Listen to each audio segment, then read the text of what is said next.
وَلْتَكُن مِّنكُمْ أُمَّةٌ يَدْعُونَ إِلَى الْخَيْرِ وَيَأْمُرُونَ بِالْمَعْرُوفِ وَيَنْهَوْنَ عَنِ الْمُنكَرِ وَأُولَٰئِكَ هُمُ الْمُفْلِحُونَ. رحمۃ اللہ وبرکاتہ. الحمد للہ رب العالمین والعاقبۃ للمتقین وأصلی وأسلم علی المبعوث رحمۃ للعالمین.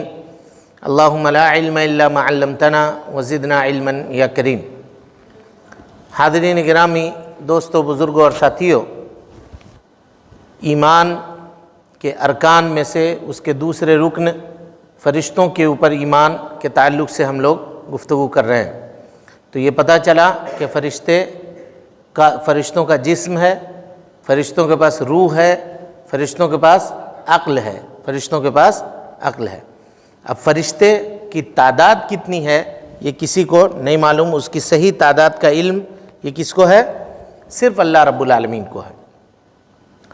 فرشتوں میں سے کچھ کے نام اللہ تعالیٰ نے ہم کو اور آپ کو بتلا دیے ہیں. ان کو ان کے ناموں کے ساتھ ایمان لانا ہے ان پر. اور جن کے نام ہم کو نہیں بتلائے ہیں ان کے اوپر اجمالی طور پر یعنی بغیر نام کے ایمان لانا ہے.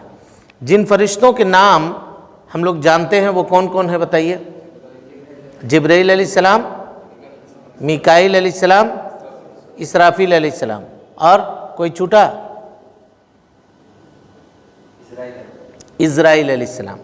تو اسرائیل علیہ السلام جو ہے کہیں پہ نام نہیں آیا اسرائیل بول کے. قرآن اور حدیث میں کہیں بھی اسرائیل نام کے فرشتے کا ذکر نہیں ہے. لوگوں نے اپنے سے لکھ دیا اس کو اسرائیل. سمجھ گئے؟ اصل جو ہیں وہ 3 فرشتے ہیں. اس کے علاوہ کچھ فرشتے ہیں جن کو ملک الموت، داروغہ جہنم کا نام مالک، جنت کے داروغے کا نام رضوان ہے نا. اس طرح کے فرشتوں کا تذکرہ موجود ہے. تو اور فرشتوں کے اوپر ان کے جو صفات ہیں ان صفات کے بارے میں بھی ہم کو ایمان لانا ہے. یہ تو نام ہوئے. ان کے صفات کیا ہیں؟ کہ وہ اللہ رب العالمین کی نافرمانی کبھی بھی نہیں کرتے ہیں، کبھی بھی نافرمانی نہیں کرتے ہیں. جو آرڈر، جو حکم ان کو اللہ نے دے دیا اسی آرڈر، اسی حکم کو ہمیشہ انجام دیتے ہیں، اس میں کبھی بھی نافرمانی نہیں کرتے ہیں. تو یہ ان تمام چیزوں کے اوپر ایمان لانے سے فرشتوں کے اوپر ایمان کیا ہوتا ہے؟ مکمل ہوتا ہے. فرشتوں کے اوپر ایمان مکمل ہوتا ہے. جیسے یہ فرشتوں کے اوپر ایمان ہوا،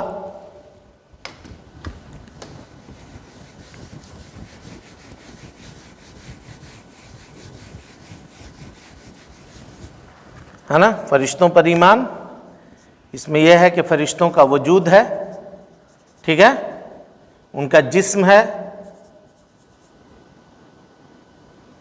ان کے پاس عقل ہے،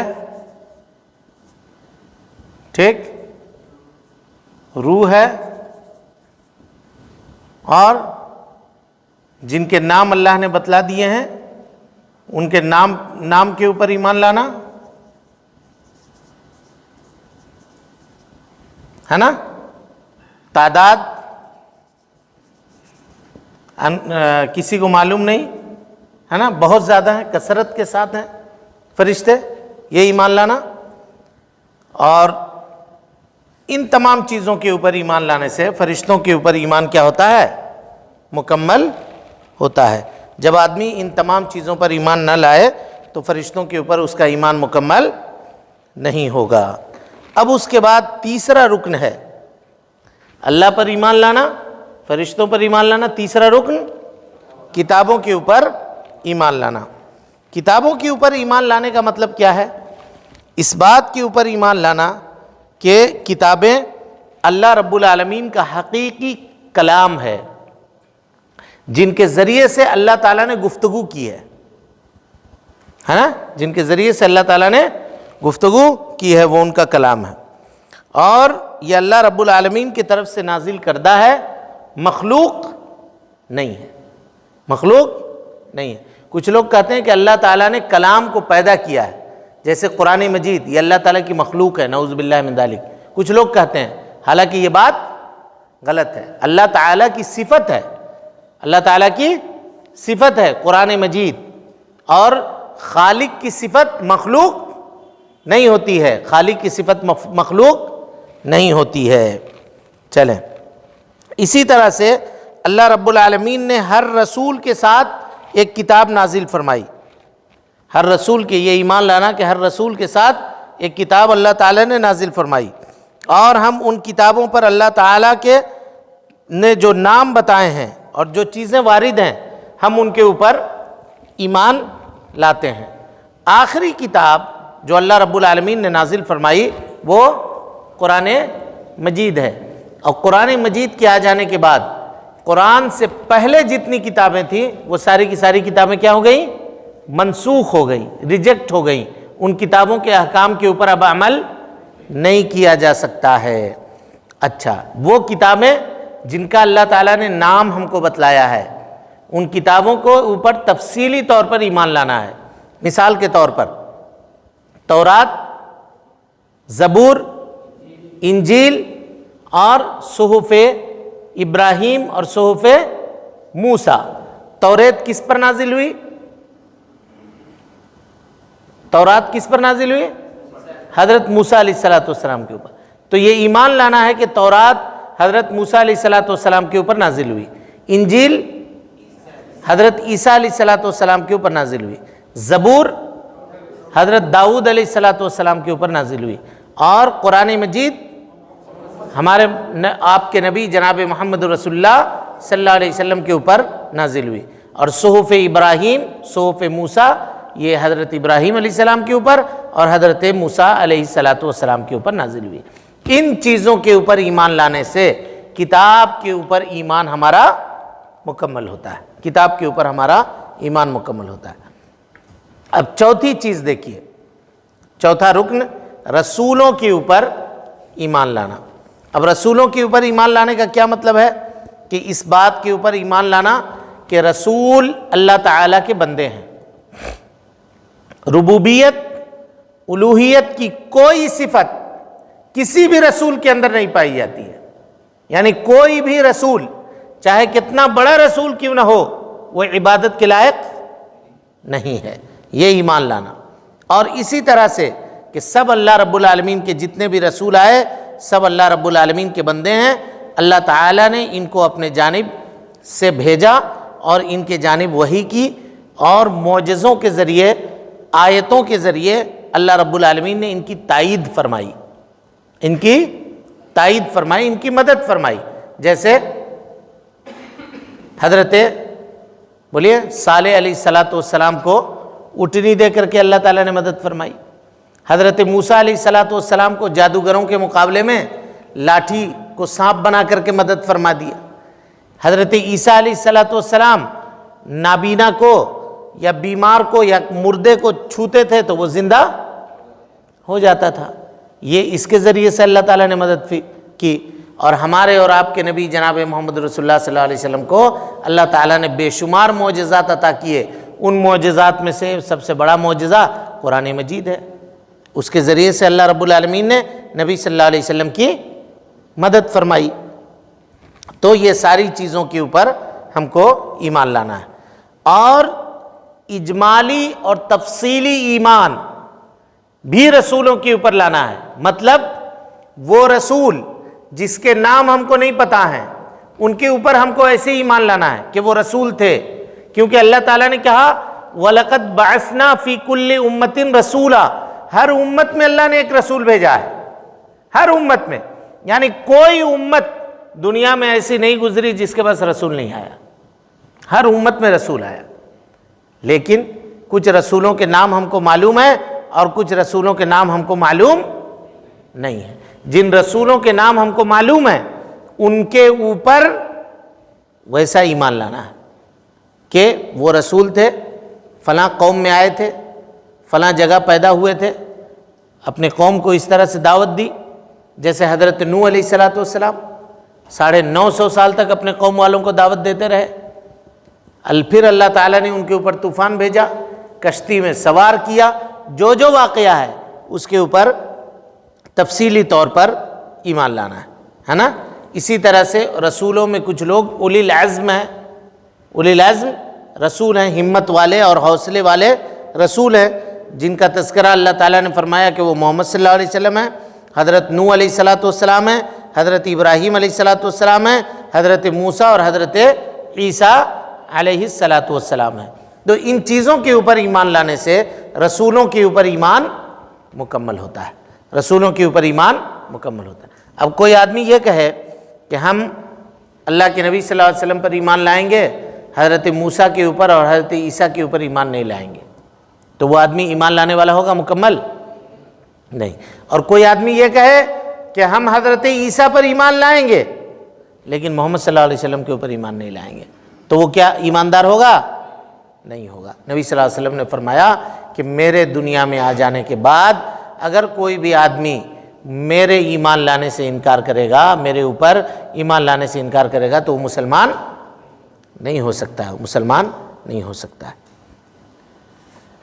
اس کے بعد آئیے 5واں رکن ہے آخرت کے اوپر ایمان لانا۔ آخرت کے اوپر ایمان کیسے مکمل ہوتا ہے؟ سب سے پہلے آخرت کی سب سے پہلا مرحلہ کیا ہے؟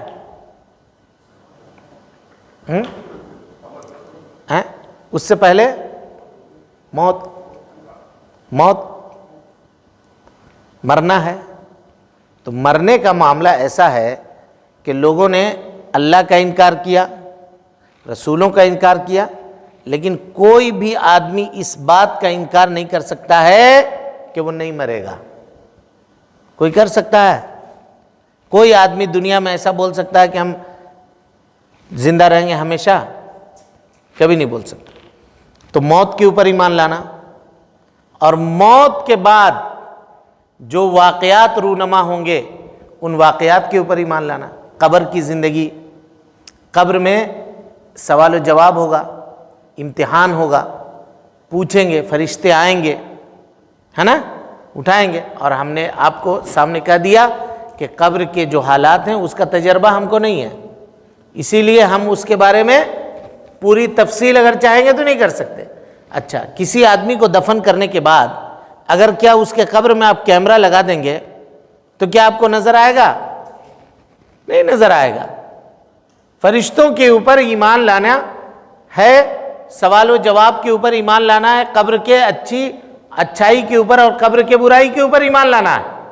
بس نبی صلی اللہ علیہ وسلم نے فرمایا کہ قبر کے اندر جب مردے کو داخل کیا جاتا ہے تو وہ چیختا چلاتا ہے، فرشتوں کے سوال کا جواب جب نہیں دے سکتا ہے تو فرشتے اس کی پٹائی کرتے ہیں، وہ روتا ہے، چیختا ہے، چلاتا ہے۔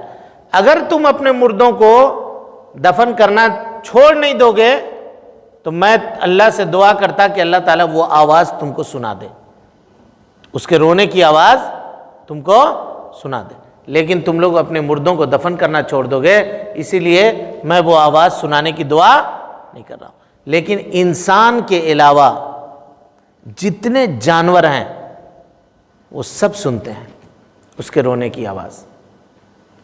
اسی لیے علامہ ابن تیمیہ رحمۃ اللہ علیہ کہتے ہیں کہ گھوڑا اگر کسی کا اکڑ جائے، گھوڑا اکڑ جائے، اگر نہیں بات سنے، چلنے سے، پیٹھ کے اوپر سوار کرنے سے انکار کر دے، تو اس کو پکڑ کے کوئی کہیں پہ شیعہ کی قبرستان ہے تو وہاں لے جاؤ، روافظ کے جو قبرستان ہیں وہاں لے کر کے جاؤ، وہ اپنے آپ سب بات ماننے لگے گا اور اس کو سمجھ میں آ جائے۔ یعنی وہاں جو وہ مردوں کی آواز سنے گا، مار کھانے کی، چلانے کی اور ان کی رونے کی، تو وہ گھوڑا جو ہے اس کا ہوش ٹھکانے آ جائیں گے۔ اور لوگوں نے ایسا تجربہ کیا بھی ہے اور اس کا گھوڑا صحیح بھی ہو گیا، اور اس کا گھوڑا صحیح بھی ہو گیا۔ علامہ ابن تیمیہ رحمۃ اللہ علیہ نے اس کو لکھا ہے، اقتداء الصراط المستقیم ایک کتاب ہے ان کی، اس کتاب کے اندر۔